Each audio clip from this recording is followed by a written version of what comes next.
Hello అన్న, చెప్పండి. మీ పేరు? వేణుగోపాల్. ఏం చేస్తుంటారు అన్న? నేను సాఫ్ట్వేర్ లో జాబ్ చేస్తాను. ఓకే అన్న, ఒకప్పుడు మన సాఫ్ట్వేర్స్ లో జాబ్, ఆ సెక్టర్ లో జాబ్ చేయాలనుకుంటే ప్రతి ఒక్కరం అవుట్ ఆఫ్ కంట్రీకి వెళ్లే వాళ్ళం. అమెరికా కావచ్చు, సింగపూర్ కావచ్చు. కానీ ఇప్పుడు అన్ని ఫెసిలిటీస్ మన హైదరాబాద్ లోనే ఉన్నాయి ఫెసిలిటీస్. ఇప్పుడు కేటీఆర్ గారు ఎవరైతే ఉన్నారో, మినిస్టర్ గారు, ఎట్లా అనిపిస్తుంది అన్న మీకు? అదే ఆపర్చునిటీస్ చాలా మందికి వస్తున్నాయి, చాలా మంది వెళ్తున్నారు, ఎర్నింగ్ చేస్తున్నారు, మళ్ళీ ఇక్కడ వస్తున్నారు. అంటే ఎవరికైతే ఆపర్చునిటీస్ వస్తున్నాయో వాళ్ళు వెళ్తున్నారు, లేదా రాని వాళ్ళు ఇక్కడే ఉంటున్నారు, ఇక్కడే ఉండి ఎర్న్ చేస్తున్నారు. ఎలా అనిపిస్తుంది మీకు? బాగా అనిపిస్తుంది. సో ఆపర్చునిటీస్ అయితే చాలా పెరిగాయి. That is one of the good thing. KCR గారి పరిపాలన ఎట్లా అనిపిస్తుంది అన్న ఇప్పటి వరకు? నాకైతే మంచిగానే అనిపించింది, ఇప్పటి వరకు మంచిగానే అనిపించింది. ఏ పార్టీ గెలిస్తే బాగుంటది అనుకుంటున్నారన్న ఈసారి?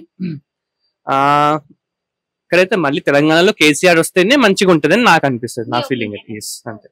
ఎందుకని? ఎందుకని అంటే నేను విన్న వాటికి, అంటే నేను ప్రతి చూడలేదు, బట్ విన్నవి ఏంటంటే మంచిగా చేశాడు. సో చేశాడు కాబట్టి, అందుకు మంచిగా చేస్తున్నాడు కాబట్టి టీఆర్ఎస్ వస్తేనే మంచిగా ఉంటుందని నా ఫీలింగ్. అండ్ ఇక్కడ లోకల్ ఎమ్మెల్యే ఎవరైతే ఉన్నారో వివేకానంద గౌడ్ గారు, మీకు తన గురించి ఏమైనా ఐడియా ఉందా అన్న? అవును, ఉంది. ఎట్లా ఉంది? ఏమైనా ఆయన పనితీరు ఎలా ఉంది ఇక్కడ? అతను కూడా బాగా చేస్తున్నాడు, మంచిగా డెవలప్మెంట్ బాగా చేస్తున్నాడు. So good going. రెస్పాన్స్ ఎలా ఉంటది? ఎవరైనా వెళ్తే రెస్పాన్స్ ఇస్తారు అని చెప్పేసి ఏమైనా ఐడియా ఉందా? రెస్పాన్స్ అంటే ఒకటి ఫీల్, ఎవరి ఒపీనియన్ వాళ్ళది కదా. సో నా ఒపీనియన్ ఏంటంటే హీస్ డూయింగ్ గుడ్ అని. సో వేరే వాళ్ళకి మంచిగా చేస్తుంది అనిపించవచ్చు, వాళ్ళకి మంచిగా చేస్తున్నా అనిపించవచ్చు, అది వాళ్ళ ఫీలింగ్, వాళ్ళ ఒపీనియన్ అంతే.